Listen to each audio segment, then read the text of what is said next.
Beri aku waktu 10 menit. Jika gagal, ayahmu akan mati di depan matamu sendiri. Kalimat itu terngiang seperti palu yang menghantam kepala. Jam terus berdetak, dan tak ada ruang untuk ragu. Assalamualaikum warahmatullahi wabarakatuh. Sahabat semua, sebelum kita masuk ke kisah yang penuh ketegangan dan air mata ini, izinkan kami mengajak kalian untuk mendukung channel ini dengan cara sederhana. Subscribe, like, dan bagikan video ini. Dukungan kecil dari kalian adalah alasan besar bagi kami untuk terus menghadirkan kisah-kisah penuh makna yang mungkin akan mengubah cara pandang kita tentang hidup, waktu, dan penyesalan. Sekarang, tarik nafas, karena kisah ini bukan sekedar cerita, tapi cermin bagi banyak dari kita. Tidak ada yang benar-benar siap menghadapi kabar buruk. Terlebih, jika kabar itu datang tanpa aba-aba, tanpa peringatan, dan tanpa memberi ruang untuk menolak. Ponselku bergetar pukul 2:13 dini hari. 1 getaran, lalu mati. Aku sempat berpikir itu hanya notifikasi biasa, grup keluarga, atau pesan promosi yang salah waktu. Tapi ada sesuatu yang membuat dadaku terasa sesak, seolah tubuhku lebih dulu tahu kabar apa yang akan datang sebelum pikiranku sempat menolaknya. Ketika layar ponsel kembali menyala, satu nama muncul. Rumah Sakit Umum Daerah. Aku mengangkatnya dengan tangan gemetar. Apakah Anda keluarga dari Bapak Rahmat Santoso? Suara di seberang terdengar datar, terlalu datar untuk jam segila ini. Iya, saya anaknya. Jawabku hampir berbisik. Mohon segera datang ke IGD, kondisi beliau kritis. Tidak ada penjelasan panjang, tidak ada kalimat penghibur. Panggilan itu terputus begitu saja. Dalam hitungan detik, dunia yang kukenal runtuh tanpa suara. Aku berdiri terpaku di tengah kamar, mencoba memahami arti kata kritis yang barusan meluncur begitu ringan dari mulut seseorang yang bahkan tak mengenal ayahku. Ayah, pria keras kepala yang selalu terlihat kuat, yang jarang mengeluh, yang selalu berkata, "Ayah baik-baik saja." Aku berlari keluar rumah dengan jaket seadanya. Jalanan kosong. Lampu merah terasa seperti musuh. Setiap detik terasa dicuri dari sisa waktu ayahku. Di dalam mobil, pikiranku kacau. Kenangan datang bertubi-tubi tanpa izin. Wajah ayah saat terakhir kali kami bertengkar. Nada suaraku yang tinggi. Pintu yang kututup terlalu keras. "Besok saja kita bicarakan," kataku waktu itu. Besok yang ternyata tidak pernah benar-benar datang. Ketika aku tiba di rumah sakit, suasana IGD sunyi dengan cara yang menakutkan. Sunyi yang dipenuhi suara alat medis, langkah cepat perawat, dan aroma antiseptik yang menusuk hidung. Seorang dokter menghampiriku. "Kondisi ayah Anda sangat serius," katanya pelan namun tegas. "Terjadi penyumbatan akut. Kami sudah melakukan tindakan awal, tapi..." Ia berhenti sejenak, menatapku dalam-dalam. "Kami butuh waktu 10 menit untuk menentukan apakah ada tindakan lanjutan yang masih bisa menyelamatkan beliau." Aku menelan ludah. 10 menit? Suaraku nyaris tak keluar. Dokter itu mengangguk. Lalu kalimat berikutnya menghantamku lebih keras dari apapun yang pernah kudengar. "Jika dalam 10 menit ini kita gagal, kemungkinan besar ayah Anda tidak akan bertahan." 10 menit. Bukan 10 hari. Bukan 10 jam, tapi 10 menit. Aku terduduk lemas di kursi plastik IGD. Tanganku gemetar hebat. Dalam hidupku, aku tidak pernah benar-benar menghargai waktu. Selalu merasa masih ada nanti, masih ada kesempatan, masih ada besok. Kini, 10 menit terasa seperti hukuman paling kejam yang pernah dijatuhkan Tuhan padaku. Aku menatap jam dinding. Detiknya berdetak tanpa rasa bersalah. Di kepalaku hanya ada satu doa yang berantakan, satu penyesalan yang terlambat, dan satu harapan yang menggantung rapuh. "Ya Allah, beri aku waktu, hanya 10 menit. Aku mohon. Dan tanpa kusadari, waktu benar-benar mulai menghitung mundur. Tidak ada yang benar-benar siap menghadapi kabar buruk. Terlebih jika kabar itu datang tanpa aba-aba, tanpa peringatan, dan tanpa memberi ruang untuk menolak. Ponselku bergetar pukul 2:13 dini hari. Satu getaran, lalu mati. Aku sempat berpikir itu hanya notifikasi biasa, grup keluarga, atau pesan promosi yang salah waktu.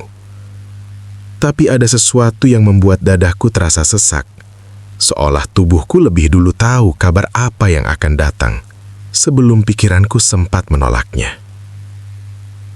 Ketika layar ponsel kembali menyala, satu nama muncul. Rumah Sakit Umum Daerah. Aku mengangkatnya dengan tangan gemetar. Apakah Anda keluarga dari Bapak Rahmat Santoso? Suara di seberang terdengar datar. Terlalu datar untuk jam segila ini. Iya, saya anaknya. Jawabku, hampir berbisik. Mohon segera datang ke IGD. Kondisi beliau kritis. Tidak ada penjelasan panjang. Tidak ada kalimat menghibur. Panggilan ini terputus begitu saja. Dalam hitungan detik, dunia yang kukenal runtuh tanpa suara. Aku berdiri terpaku di tengah kamar, mencoba memahami arti kata kritis yang barusan meluncur begitu ringan dari mulut seseorang yang bahkan tak mengenal ayahku. Ayah.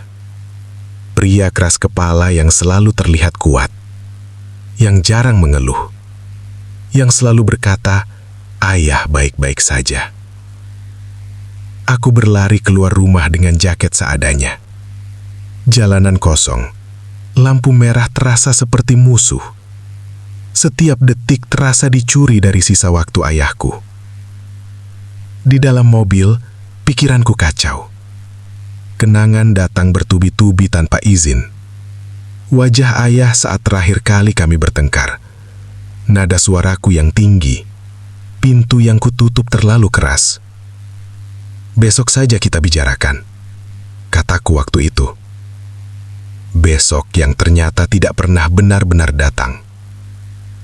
Ketika aku tiba di rumah sakit, suasana IGD sunyi dengan cara yang menakutkan.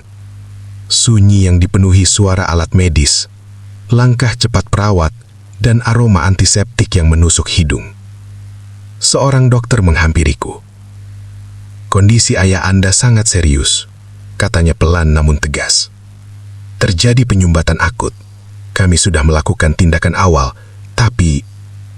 Ia berhenti sejenak, menatapku dalam-dalam. "Kami butuh waktu 10 menit untuk menentukan apakah ada tindakan lanjutan yang masih bisa menyelamatkan beliau." 10 menit. Suaraku nyaris tak keluar.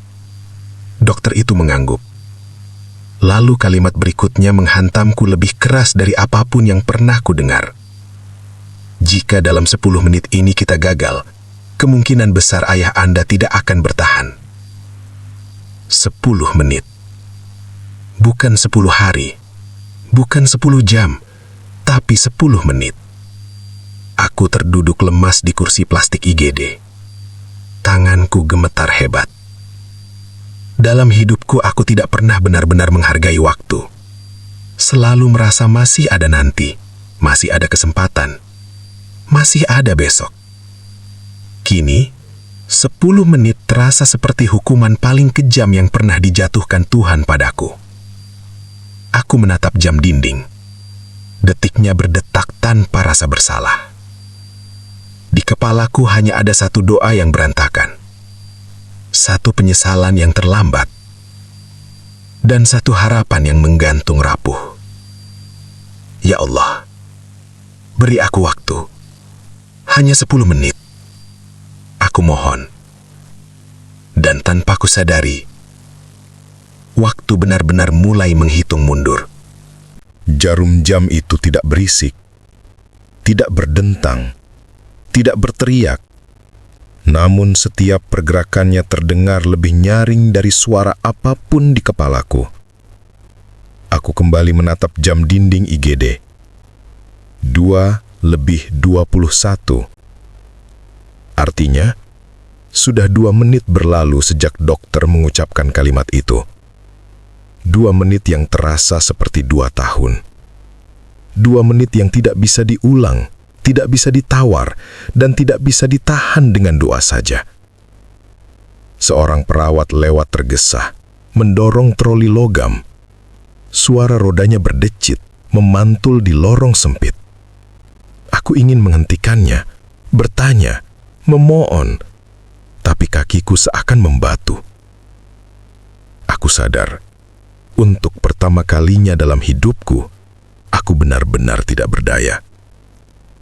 Biasanya, setiap masalah selalu punya solusi. Uang bisa dicari, waktu bisa diatur, kesalahan bisa diperbaiki. Tapi malam ini, aku berhadapan dengan sesuatu yang tak bisa dinegosiasikan.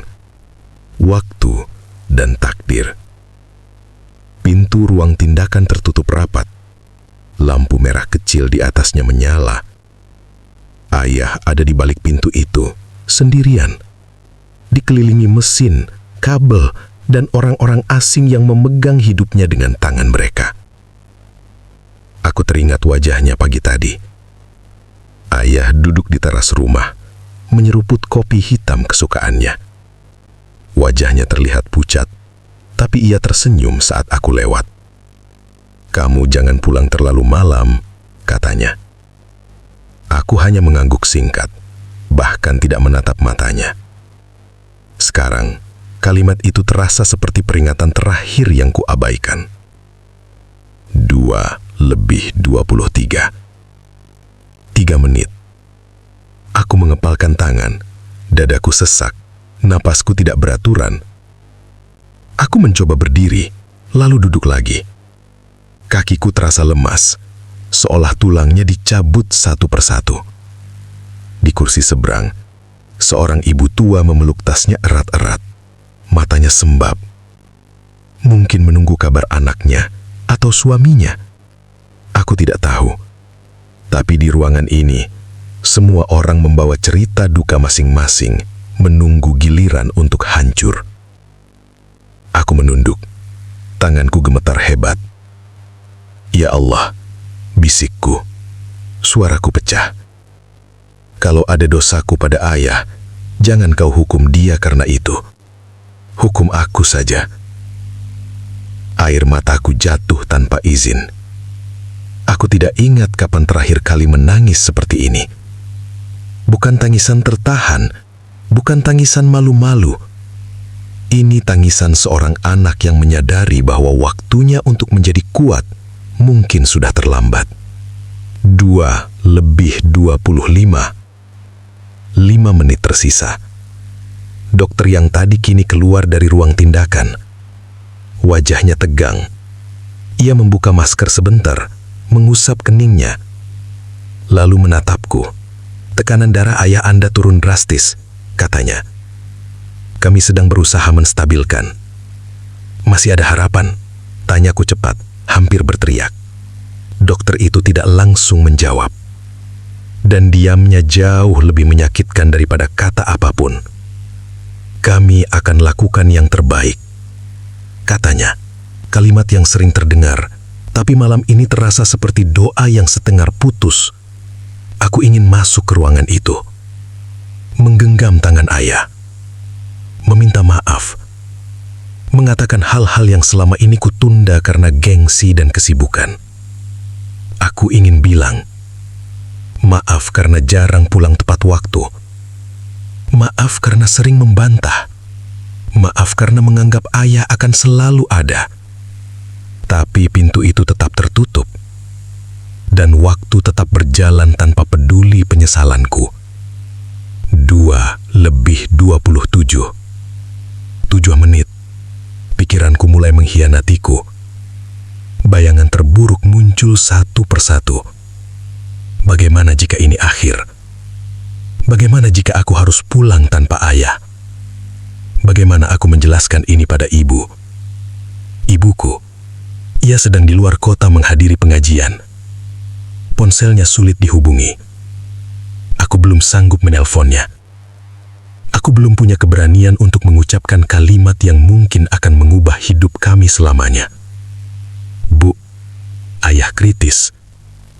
Kalimat itu saja sudah terasa terlalu kejam untuk diucapkan. 2:29. 9 menit. Detik terasa melambat seolah Tuhan sengaja mempermainkanku. Setiap tarikan nafas terasa berat. Setiap suara langkah membuatku menoleh dengan harapan palsu. Lalu, pintu itu terbuka. Dokter keluar dengan wajah serius. Di matanya tidak ada senyum. Tidak ada kelegaan. Hanya tatapan berat seseorang yang tahu betul betapa tipisnya garis antara hidup dan mati. Aku berdiri dengan susah payah. Dok, suaraku bergetar. Bagaimana ayah saya? Dokter itu menarik nafas dalam. Dalam 1 menit ke depan. Katanya pelan. Kami akan tahu apakah jantung beliau merespon tindakan terakhir. 1 menit. 1 menit terakhir dari 10 menit yang dijanjikan. Aku menatap jam. 2:30. Detik berjalan. 1, 2, 3. Di dalam hatiku sesuatu runtuh sepenuhnya. Aku sadar. Selama ini aku terlalu yakin bahwa kesempatan selalu ada. Sampai lupa bahwa hidup bisa berakhir tanpa pamit. Dan di detik ke-47, sebuah bunyi dari dalam ruangan terdengar. Aku menahan nafas. Apakah itu tanda harapan?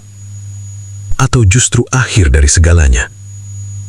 Pagi datang tanpa permisi. Langit di luar jendela rumah sakit mulai berubah warna, dari gelap ke abu-abu pucat. Aku masih duduk di kursi yang sama, dengan posisi tubuh yang hampir tidak berubah sejak beberapa jam lalu. Ayah masih di ruang perawatan intensif, belum sadar. Dokter mengatakan kondisinya stabil, tapi belum aman. Kalimat itu cukup jujur untuk tidak menenangkan sepenuhnya, dan cukup manusiawi untuk tidak mematahkan harapan. Aku masuk sebentar saat jam besuk dibuka. Ruangannya dingin dan tenang. Mesin-mesin berbunyi pelan, teratur. Ayah terbaring dengan wajah yang terlihat lebih tua dari biasanya. Keriput di dahinya lebih jelas. Rambutnya tampak semakin memutih. Aku menggenggam tangannya lagi. Ayah, kataku pelan. Aku tahu mungkin ayah nggak dengar, tapi aku mau ngomong. Tidak ada reaksi, tapi aku lanjut saja. Tidak perlu kalimat panjang. Tidak perlu suara bergetar. Aku sering rasa ayah terlalu keras, terlalu banyak menuntut. Tapi sekarang aku ngerti, ayah cuma pengen aku jadi orang yang kuat. Aku terdiam sebentar, menarik nafas. Maaf kalau aku jarang dengerin. Maaf kalau aku sering jawab ketus. Itu bukan karena aku benci. Aku cuma capek dan gak tahu cara ngomongnya. Kata-kata itu terasa ringan saat keluar. Mungkin karena aku tidak lagi menahannya. Di luar ruangan, ibu sudah datang. Wajahnya lelah, matanya sembab, tapi langkahnya tetap tenang. Ia masuk, berdiri di sisi lain ranjang lalu meletakkan tangannya di dada ayah. "Kamu sudah di sini," katanya singkat padaku. Aku mengangguk. Kami tidak banyak bicara. Tidak perlu. Diam kami cukup jelas untuk saling mengerti. Ada ketakutan yang sama dan harapan yang sama. Dokter datang beberapa saat kemudian. Ia menjelaskan kondisi ayah dengan bahasa sederhana.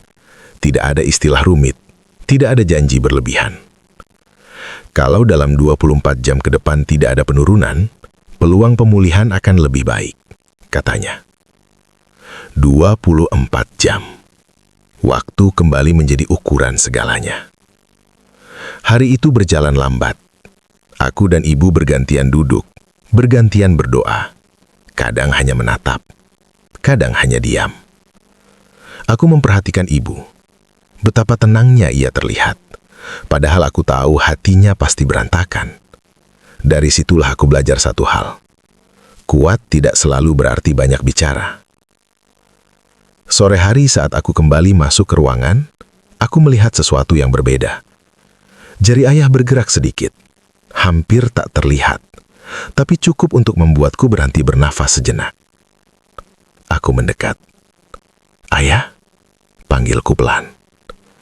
Kelopak matanya tidak terbuka, tapi jarinya kembali bergerak, lebih jelas kali ini. Aku menoleh cepat ke ibu dan memanggil perawat. Mereka memeriksa dengan sigap, tidak panik, tapi juga tidak santai. "Itu refleks baik," kata perawat. Cukup baik. Dua kata yang hari itu terasa sangat berarti. Malam kembali datang. Aku tidak pulang, tidak ingin jauh. Aku duduk di lorong, bersandar, memejamkan mata sebentar. Di sela lelah dan kantuk, aku sadar satu hal penting. Selama ini aku terlalu sibuk menuntut waktu dari hidup, sampai lupa bahwa waktu tidak pernah berhutang apapun pada kita. Ayah belum sembuh. Masih panjang jalan yang harus dilewati. Tapi aku tahu, jika ia bangun nanti, aku ingin menjadi orang pertama yang ia lihat. Bukan untuk berkata hebat, bukan untuk janji besar. Cukup untuk berkata, "Aku di sini." Aku terbangun dari dudukku sendiri. Leher terasa kaku, punggung pegal. Lampu lorong masih menyala, tanda malam belum sepenuhnya pergi. Jam di dinding menunjukkan pukul 4:18. Perawat menghampiri dengan langkah cepat, namun tenang. "Mas?" katanya pelan. Ayahnya sadar.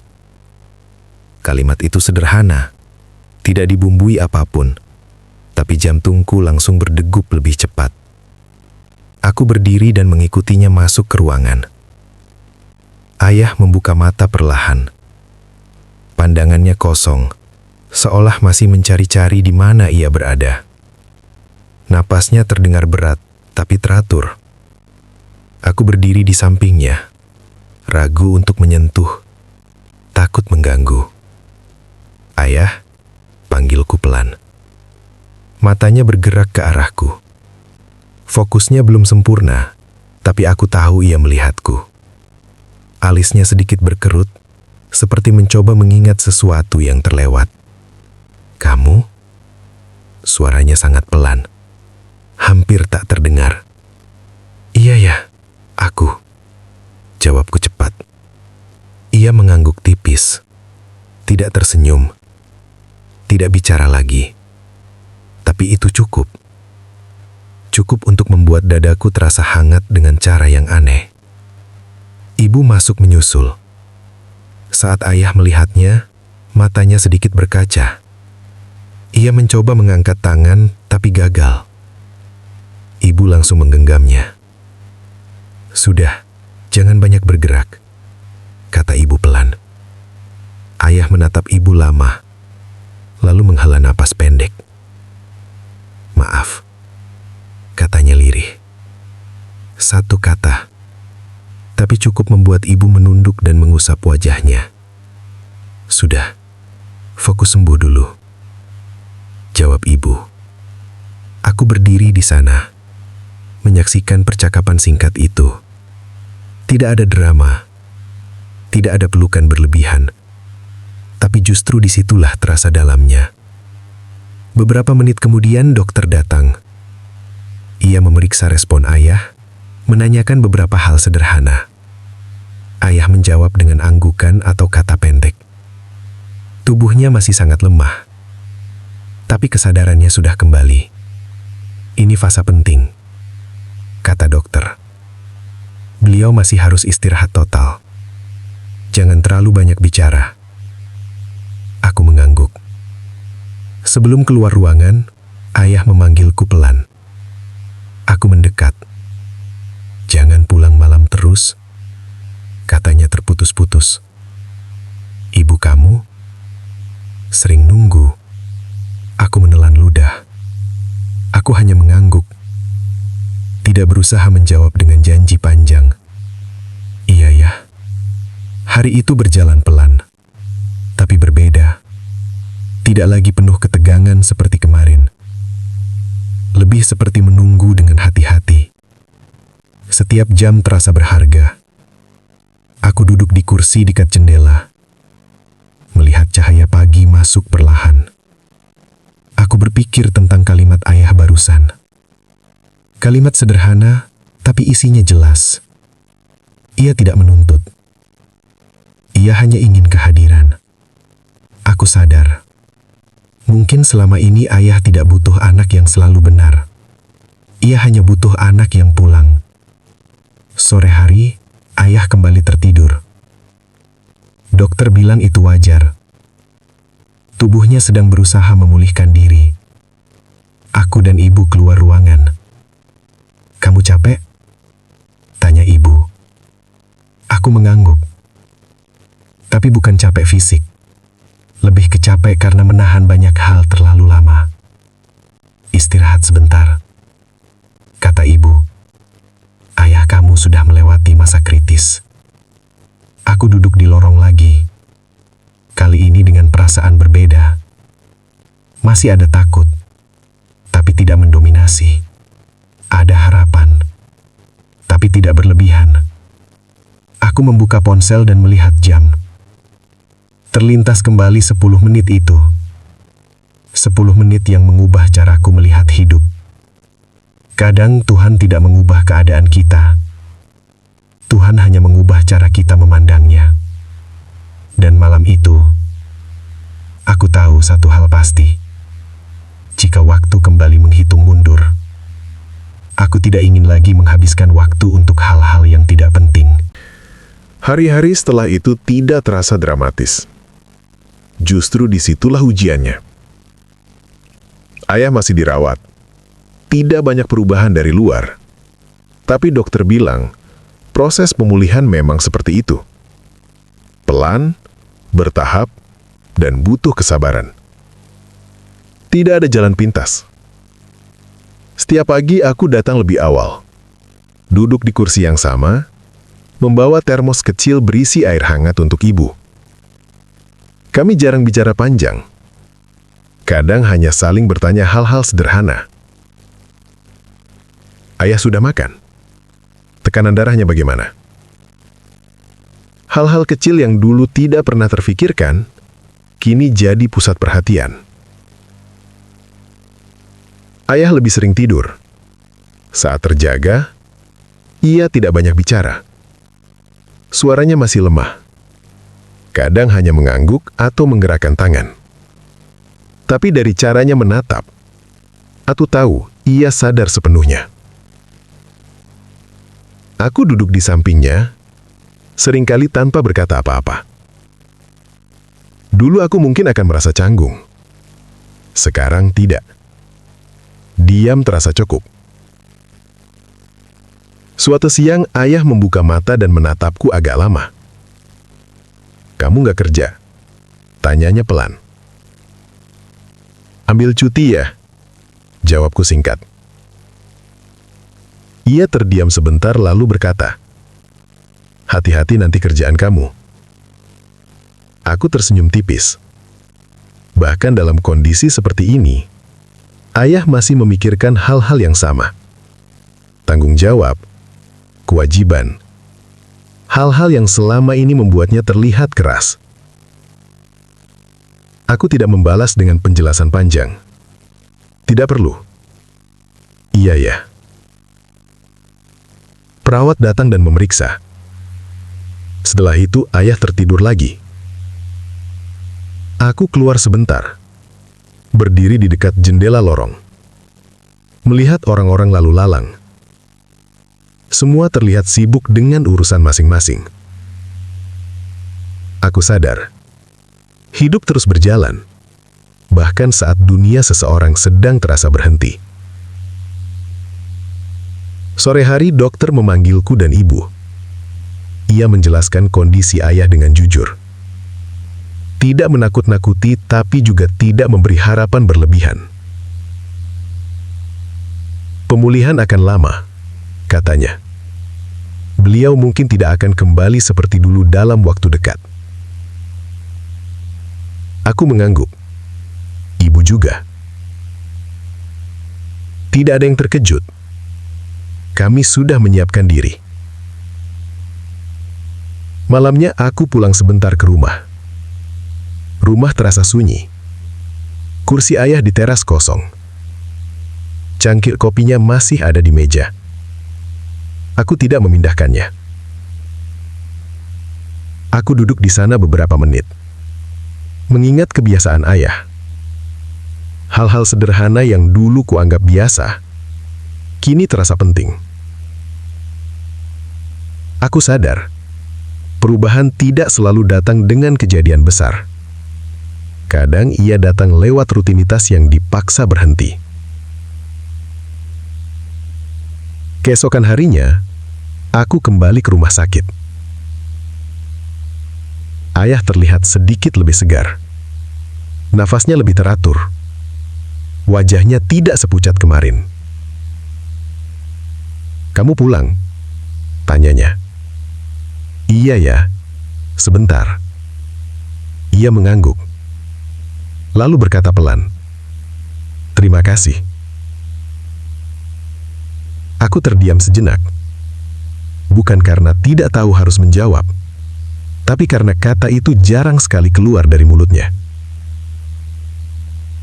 "Iya," jawabku singkat. Aku belajar sesuatu hari itu. Orang seperti ayah tidak pandai mengungkapkan perasaan. Tapi bukan berarti ia tidak punya perasaan. Hari demi hari berlalu.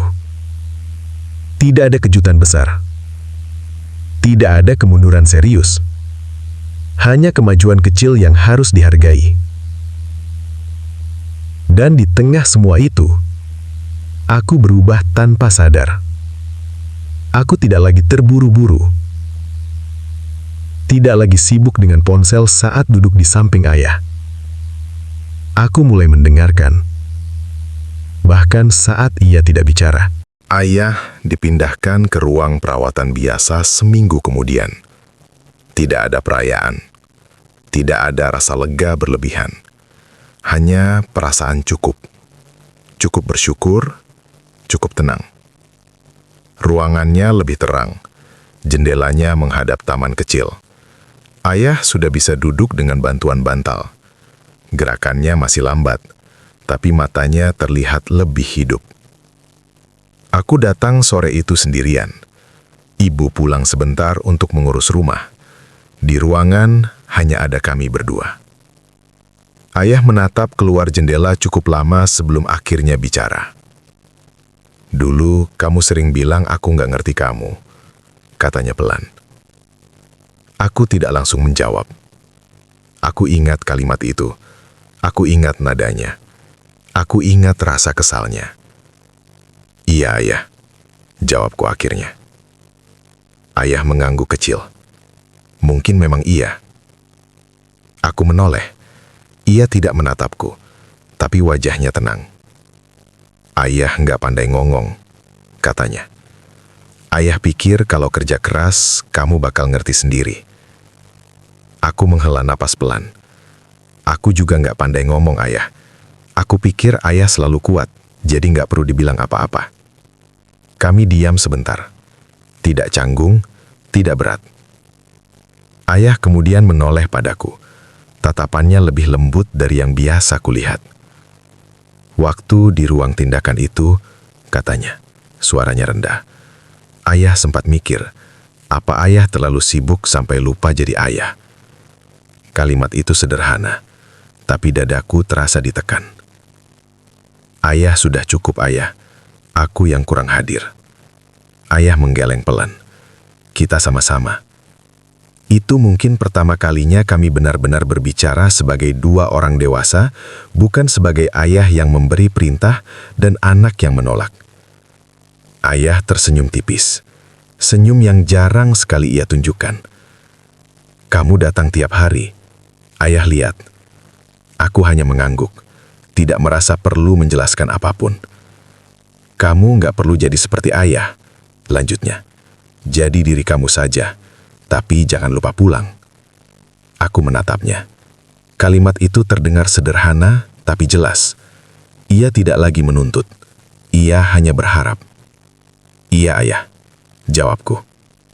Di luar, matahari mulai turun. Cahaya masuk ke ruangan dengan warna keemasan.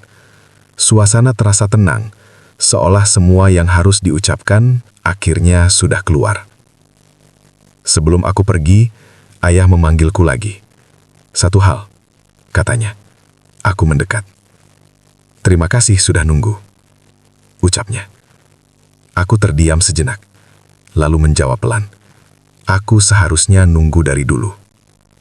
Ayah tidak berkata apa-apa lagi, tapi senyumnya tetap ada. Saat aku keluar ruangan, langkahku terasa lebih ringan. Bukan karena masalah sudah selesai, tapi karena tidak ada lagi yang tertahan. Aku sadar, hubungan tidak selalu rusak karena pertengkaran besar. Kadang, ia renggang karena terlalu banyak hal kecil yang tidak pernah dibicarakan. Dan malam itu, aku belajar bahwa waktu yang hampir habis bisa menjadi alasan terbaik untuk akhirnya jujur. Ayah akhirnya pulang ke rumah beberapa minggu kemudian. Tidak sepenuhnya pulih, tapi cukup kuat untuk kembali duduk di teras setiap hari. Cangkir kopi hitamnya kembali ada di meja. Kali ini, aku sering duduk di seberangnya. Tidak selalu bicara, tapi hadir. Hidup tidak berubah drastis setelah kejadian itu. Aku tetap bekerja, ayah tetap pendiam, ibu tetap dengan rutinitasnya. Tapi ada satu hal yang berbeda. Kami tidak lagi menunda hal-hal yang sederhana. Pulang tepat waktu, makan bersama sesekali, mendengarkan tanpa merasa harus membalas. Aku sering teringat malam di rumah sakit itu. Detik-detik ketika dokter berkata, "Beri aku waktu 10 menit." 10 menit yang membuatku sadar bahwa hidup bisa berubah tanpa aba-aba. Waktu tidak pernah kejam. Kita saja yang sering lalai. Banyak dari kita menunggu momen besar untuk berubah. Menunggu sakit, menunggu kehilangan, menunggu penyesalan.